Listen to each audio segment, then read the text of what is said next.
Hi everyone, my name is Sarah, and I, alongside my teammates David and Daniel, have started to explore solving OpenAI Gym carpool using STDP RL learning rules. So just a little bit of background on this topic. Deep reinforcement learning takes actions in an environment to maximize reward. In the figure to the right, you can see a very basic example of how deep reinforcement learning works. So the agent is the decision maker and the learner, while the environment is where the agent learns and decides what actions to perform. The agent's actions is input into the environment, and a new state is sent back to the agent to repeat again. Depending on the state of the agent, a reward, or in certain cases a punishment, can also be sent back to the agent to promote reinforced learning. This process requires multiple training examples in order to see an improvement with the agent's learning skills. Deep reinforcement learning uses biologically inspired learning rules such as reinforcement learning spike timing dependent plasticity, or RLSTDP, in order to optimize the system's performance. For our cart pull model, we use this RLSTDP learning rule in order to solve the system. And unlike standard STDP, RLSTDP uses a global error signal and uses neuron properties to learn transformations. RLSTDP learning rules depend on the timing of pre- and post-synaptic spikes, as the timing of the spikes will affect the direction and magnitude of synaptic strength. So deep reinforcement learning is important because firstly, it's a controlled setting for studying multi-scale circuit models and dynamics. The game setting allows for more of a closed environment in order to test certain agents' behavior and decision-making skills. Deep learning basically carries out machine learning processes by using an artificial neural network, and this is used to help machines recognize stimuli more naturally like humans do. This is helpful when studying real-world applications in order to train models to learn in an everyday setting. And with training and reinforcement, models can beat even human expert players in basic games such as Pong and other two-player games. And this type of learning also provides more insight into neurobiological studies and processes so that researchers can learn more about how to program machines and circuit models in the future. So an example of this type of learning can be seen in a Pong replica game model previously talked about by Haroon Anwar a few days ago during this class. The model will control a paddle by moving it vertically across one side of the screen, and the model would then use a paddle to hit the ball back and forth between another opponent. And the plot of performance comparisons to the right shows that with training episodes, performance can be improved. However, deep learning usually consists of many more training episodes, and as for this example, there are only 18. And this is the summary of all the input sequences that were encountered before and after training. The median and maximum of the hit-miss ratio was plotted as a function of these input sequences, and you can see that after training, the performance of learning about all sequences is very high. So moving forward with our model, OpenAI Gym Carpool is a movable cart with a pole attached to the center. The figure to the right is an example of what the game would look like, and the blue arrow in the figure represents the center of gravity, which is above the pivot point, while the green and red arrows also represent the directions that the system can move in, either left or right. And the goal of this game is to keep the carpool system balanced for a total of 200 steps. And in order to do this, the system must prevent the pole from falling over, or the environment will reset. In terms of system control, forces of plus or minus 1 are applied to the system in order to move the cart to balance the model. And the environment will subsequently reset if the pole angle is greater than 12 degrees from the vertical in either direction, or the cart itself moves greater than 2.4 units away from the center.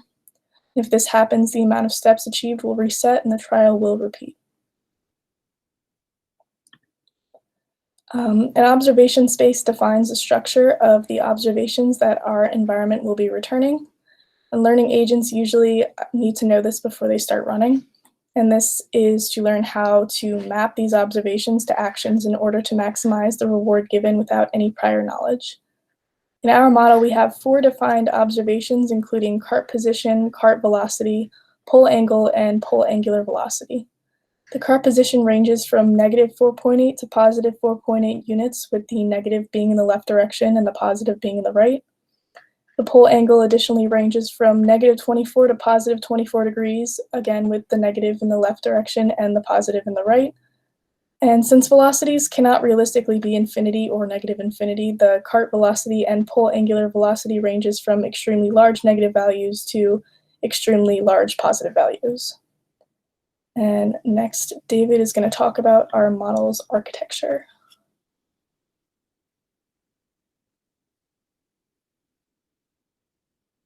Thank you, Sarah. Just pulling it up.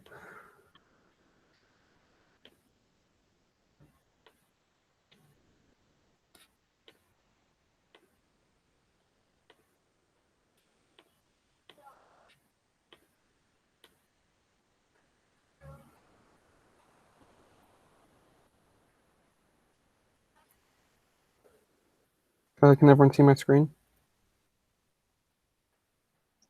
Yep. Yes. Wonderful. So as Sarah said, I'll be going over the model architecture.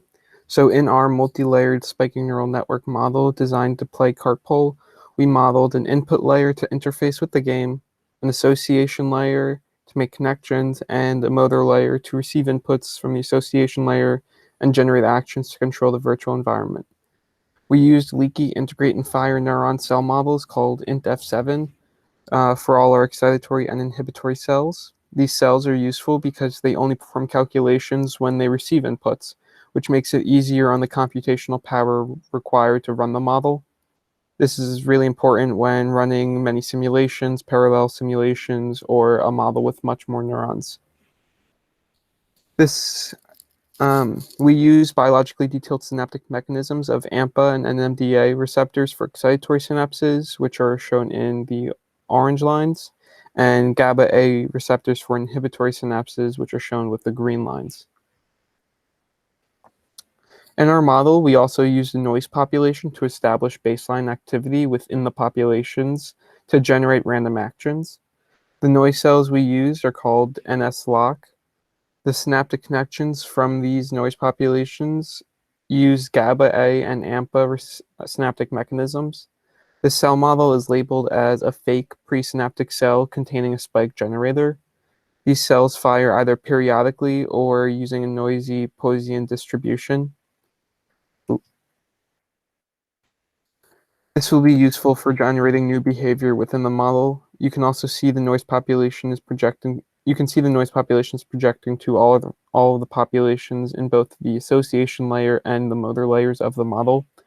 Our current model uses a constant level of noise throughout training, but ideally the noise would be dynamic and decrease over time because after an initial training period, the noise can interfere with the model learning more complex behaviors.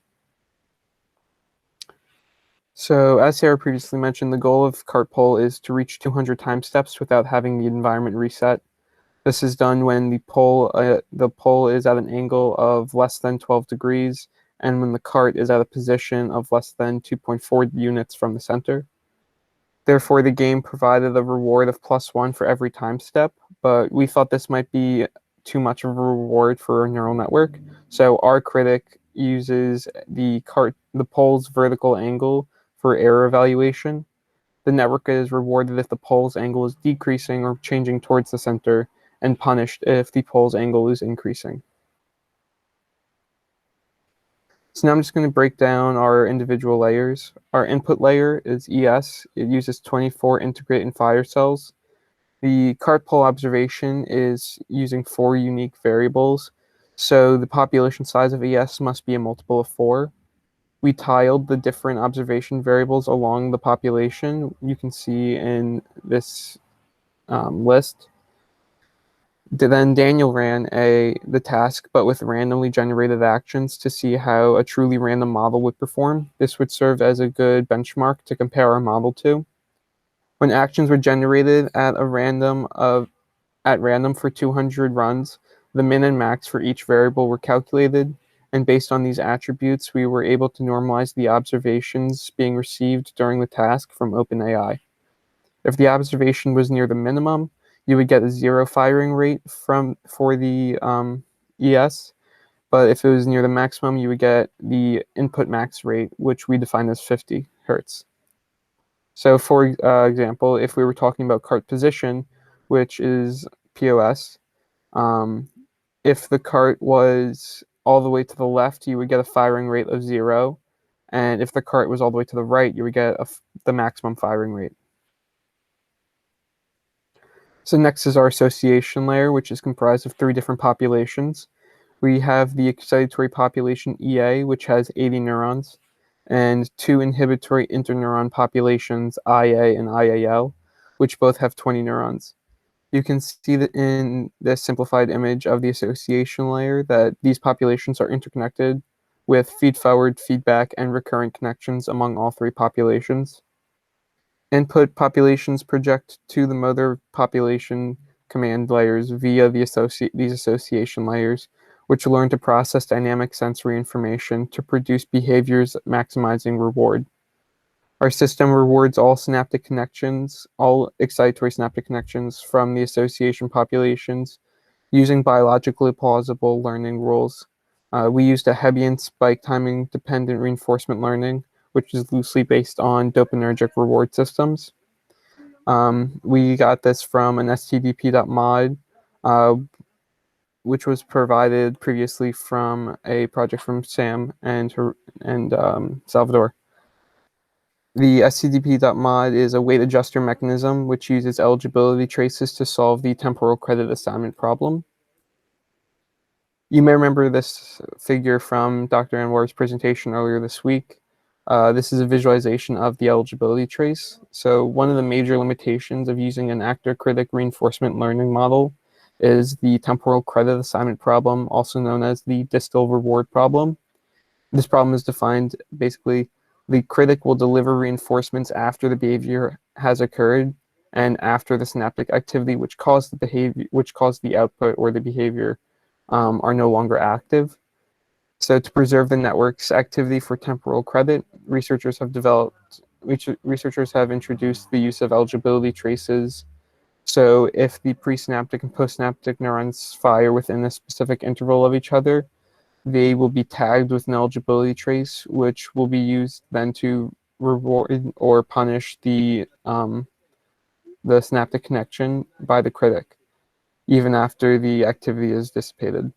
Although effective, this method introduces several new questions, including the optimal time constant for an eligibility trace, and if all rewards/punishments should have the same time constant. You should notice that the change in synaptic strength is dependent on time after the spiking or the level of the eligibility trace. Finally, is our motor layer, which consists of 2 different populations to represent the different possible actions to be generated. Both our left and right populations consisted of 40 neurons. These populations received inputs from both background noise and the excitatory association population. The cart pull action generated is based on the total spiking neurons from each of the motor populations at a given time. Simply, whichever population has a greater number of spikes will be selected as the next action. And it is rare, but if there's a tie, in this case, our model will default to left, since stay or no movement is not an option in this game. After the action is generated and taken, the critic will evaluate the model's performance, provide a global reward or punishment, and repeat this process for the next time step. Okay, and now Daniel will talk about results.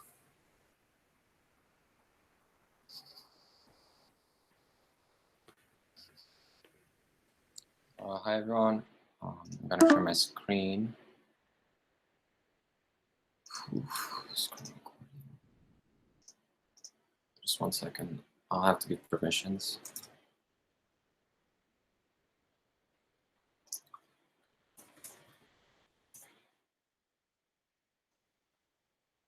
I have to like close the browser and reopen. I'll be right back.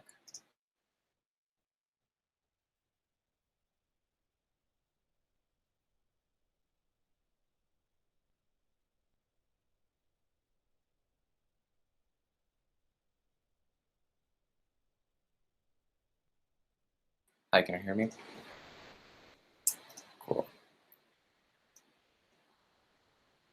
Okay, cool, it works. I guess Chrome is still like setting up. Just 1 second.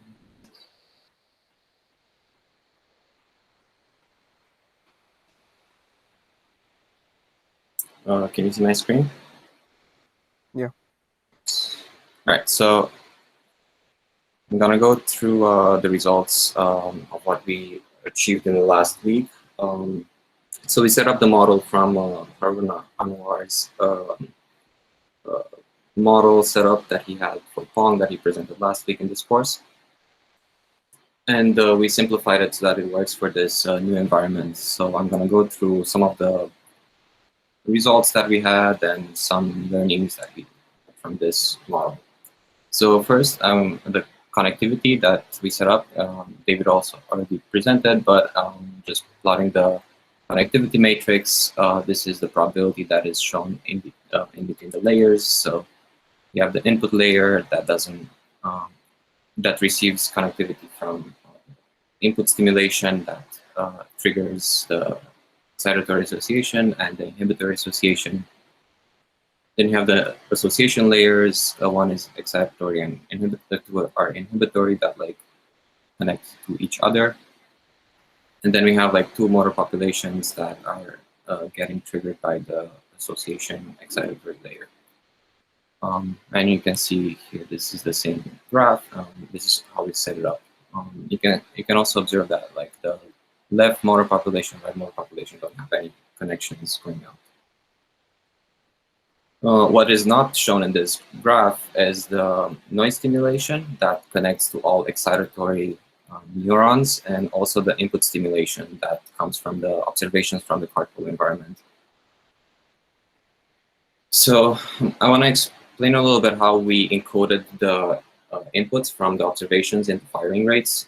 We saw a little bit before how the observations are shown and are presented from the observation space, but here I ran like a random model on the carpal environment for 200 episodes, and I observed the minimum and maximum rate so that I can extract a nice interval that I can extract into, that I can encode into a firing rate. So as David also presented, the minimum of an angle here goes from -2 to 2, no, -0.2 to 0.2. And once we encode that into firing rates, the firing rate will go from 0 to 50, with an average of 26 hertz and median 26 hertz. So we did this for each of the position, velocity, angle, and angular velocity. And this is the input that was stimulated into the input sensory population. So here you can see a raster plot of the input population. This is triggered by the input stimulation. So in this case, we have like 4 neurons, the bottom one being the position, second one being velocity, then angle, then angular velocity. So as time moves forward, you can see that neurons are triggering, neuron firing is modulated by the observations. So sometimes the angle is triggering very slow, sometimes it's triggering very fast, depending on the observation. So I'm gonna go through a bunch of like raster plots that we developed through the run of the experiment. The first one, this was the initial raster plot. So here there are multiple populations, the bottom one being the excitatory sensory population. Then we have the excitatory association network layer, sorry. Then we have 2 inhibition layers, those ones that trigger very often. Then at the top, we have 2 motor populations, one for the left, the green one, and the right one is the red one. So you see from this initial plot that there's a lot of inhibition happening and by those 2 layers, and excitatory layers are not that they're not triggering that often. So even though the input is triggering very often and is modulated by the observation, so then the questions are like, are we running too much inhibition? Is there like too much noise stimulation on inhibition? So then we looked at how does the noise stimulation affect this network. So want to plot a raster plot with no noise stimulation, and what we got was actually no results from the network. So that means that the network connections were too low, so there was like nothing was getting triggered by the network or the input, and everything was coming from noise. So the network's pretty much performing randomly. So to fix for that, we started increasing the weights in between the layers. So now we have a raster with increased weights, but without any stimulation, and the weights were set very high. So in this case, we see like there's a lot of synchrony in between the layers, and they sort of trigger in similar patterns. They're like kind of stuck in the same dynamics, and there's not enough individuality for each neuron. So we want to decrease the weights and also increase the simulation back into the network. So finally, after more iterations, we got the final firing raster plot. So and we also like changed the populations a little bit. So you see that there's sort of modulation of firing rates for each of the populations, and this can actually trigger some good results. So then we looked at how do we evaluate this model, because there's no real outcome that says that it hit something, or we can only know that if the cart the pole actually fell or not. So the goal of the game was to keep the cart pole balanced, so prevent it from falling over or like reach 200 steps, right? So playing with we can play with a random choice model and see how well it performs, and we can compare our model with that random choice model. So run a simulation with the random choice model, and then plot how many steps does it last, this random choice model, for each episode. So those are distribution stats for a random choice model running on 200 simulations. You can see that the average mean, it lasts for like 22 steps.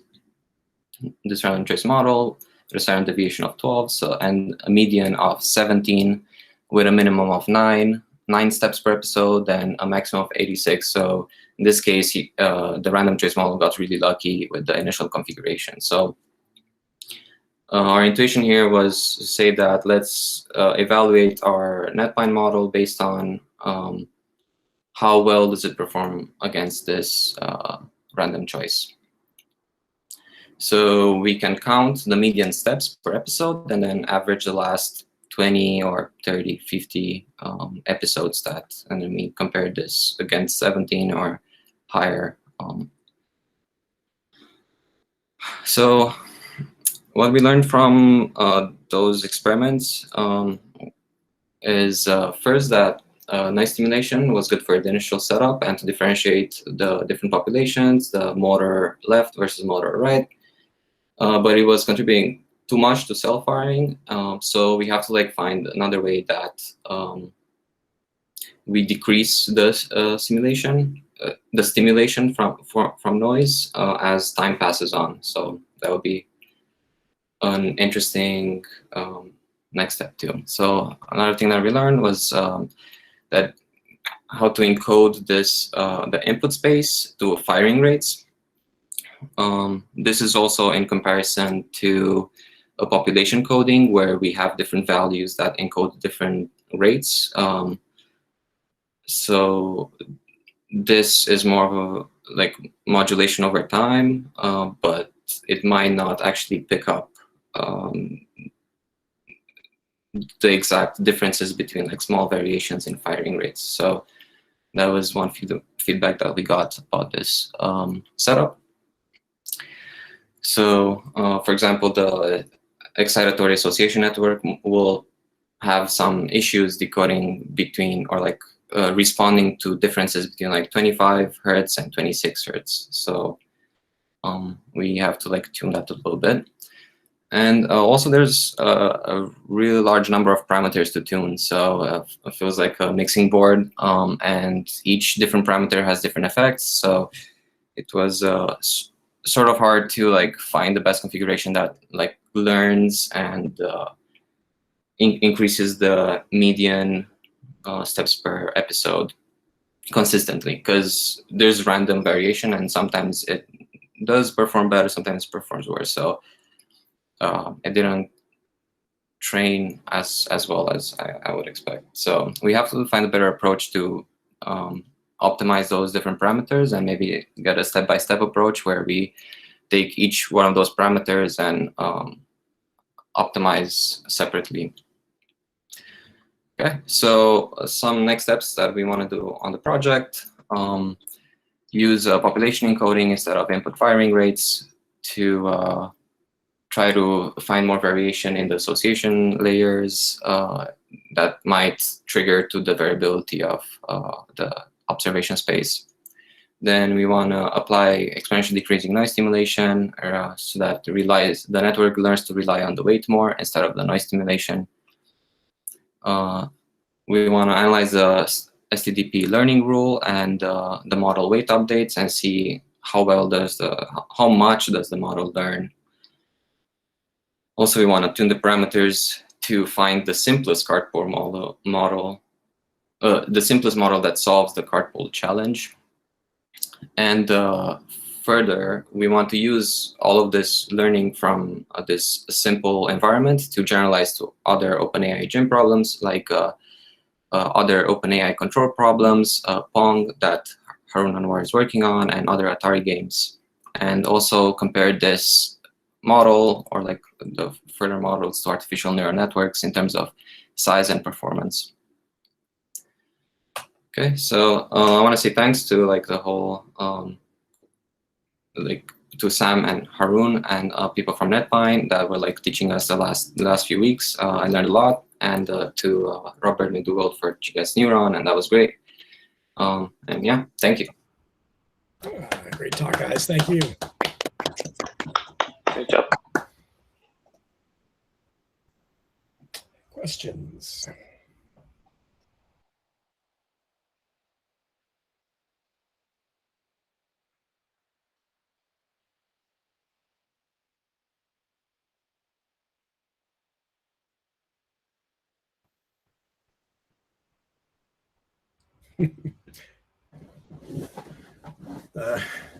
Yeah, I don't study this field much, so I can't even come up with an intelligent question. I'm sorry. I was thinking, so what would you consider was the most challenging part of the project? So when I implemented similar things for the learning arm, yeah, there were many things that really were difficult to implement. So I'm wondering if you had some similar issues. Well, we got lucky because we already had an initial code. So we started with the Pong, and then we like removed all the vision layers, removed everything. We already had the SDP learning rule. So the challenging part was just tuning the model. Like I think I spent hours just like increasing population sizes, increasing different gains of synapses, and it was just the space of parameters was just too high, and I couldn't figure out how to like tune it well. And always like it felt like I was going better. Like I had the impression that it was learning something, but maybe I was deceiving myself. And like, yeah, it's hard to like evaluate it. So I just spent too much time trying to fiddle with the parameters, and I think there should be a better approach to solve this, because coming from machine learning and deep learning, when you build those type of models, it's easier to find the hyperparameters. There's very, very few parameters that you have to tune. So this increases the complexity of the model. Yeah, that all sounds very familiar. I wouldn't imagine how identified we feel. for sure. Okay, yeah, great job. Thank you very much. Thank you. Thank you. And